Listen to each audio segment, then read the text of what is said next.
Hey guys, and welcome back to Studio One with me, Gregor.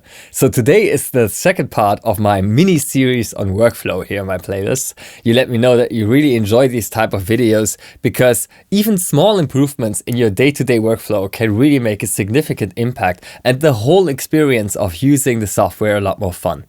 And the most significant aspects where I think most users could make an improvement in Studio One Pro is navigation and zooming in and out on the timeline. Without a doubt, because these kind of things you have to do no matter what kind of music you do, whether you're even using Studio One Pro to make music, it could also be that you're editing a podcast, whatever the project might be that you're working on, you will have to zoom in and out of the timeline and navigate the arrangement no matter what. With this in mind, last time we already talked about how to navigate the timeline better with commands such as cursor follow selection, which you can enable here.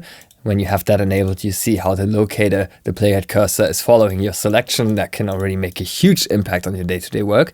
But today we want to focus on zooming in and out on the timeline. And this is something that I've been meaning to address for quite a while, actually, because one of our most frequently asked questions that I see in the comments is how do you zoom with the scroll wheel in Studio One Pro? How do you reassign modifiers to zoom better with the scroll wheel in Studio One Pro? And my answer to that usually is, why do you use the wheel on your mouse to do that in the first place? And usually this is just like a legacy behavior that people come to expect from other softwares because that's what they do there, right? For example, they would go up here to the bar line and then scroll, to go in and out of the arrangement, or even worse, they would click and hold and then zoom the arrangement. Please never ever do that.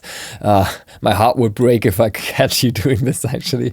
Some others would use Command on a Mac or Control on Windows and then scroll to change the vertical zoom before switching over to, I don't even know what it is. I think it is Shift plus Command or something, or like Control.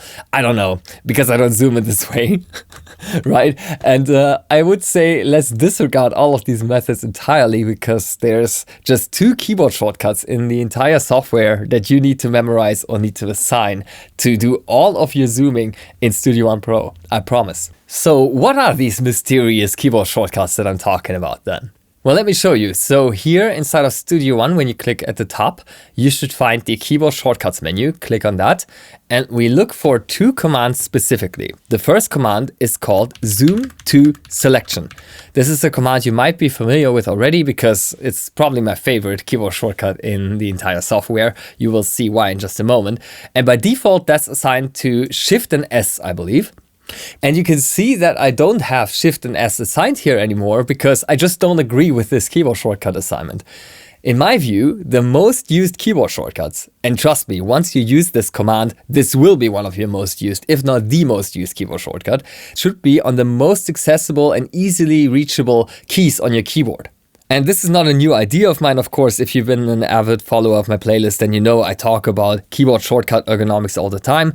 In essence, my opinion is that the most used keyboard shortcuts should be those that are the easiest to reach, and related commands should be on adjacent keys that are easy to memorize. So if we're working with 2 zoom commands like in this example, let's use the Enter key and Shift and Enter. Because the Enter key is actually, shockingly, not assigned to any command whatsoever inside of Studio One Pro, which I find surprising. And Shift and Enter is also not assigned, or Return as it's called, I believe. So zoom to selection, let's just assign that to the Return key. If you don't want to override the original keyboard shortcuts or you're just not comfortable with that, then you can just deselect the key and then enter a new one by clicking here into the Enter key field, hit the command, then hit the sign, and it's going to add a second one, right? If I didn't have Return in here already, just deselect Option and S, or it would be Shift plus S by default, hit assign, and you can see now I have 2 commands. That way you don't have to override your default keyboard shortcuts if you're not comfortable doing that. Okay, with that already sorted, let's just head straight over to the second command we need to assign because I really want to show you the power of these in tandem. And the second command would be called auto zoom full. This is the one that we're looking for, toggle auto zoom full. And you can see I already assigned that to another second keyboard shortcut, and that is Shift and Return. So I want to use the first command, Return, to zoom into my arrangement, and Shift and Return is going to be used to go out of it again. And this is going to handle all of my zooming. There's not going to be any other commands involved here, and this is why this is so easy to memorize. It's literally the biggest button available on my keyboard next to the spacebar, and Shift, which is directly adjacent to it, is going to be pressed to undo that whole thing and see the entire arrangement. Now let me show you how powerful this is in action. So in this arrangement, for example, let's say that I want to work on bar 33 to 37 on the drums, okay? So how would you usually do that? You would probably, zoom with Command on the Mac or Control on Windows to increase the vertical height, and then you would zoom up, right? And then you would probably go in here and you would press E and W a bunch of times. This is just not an efficient way to do it. I would invite you for the future to try as follows. So you just select the drums with your usual tool, okay? Just like that. And then you just hit Enter. And as you can see, this puts the entire section that you want to work on in perfect horizontal and vertical focus. Once you're done, you just hit Shift and Enter, and you see the entire arrangement again. This even works, like let's for example say that we want to work on the vocals in the chorus, okay? If we zoom in a bit further, right? Shift and Enter would always get you back to the whole view of the entire arrangement. If you want to work on the whole section, you want to see all of the instruments, just select verse, for example, hit Enter, you see all of the instruments. So this is just an amazing way to work.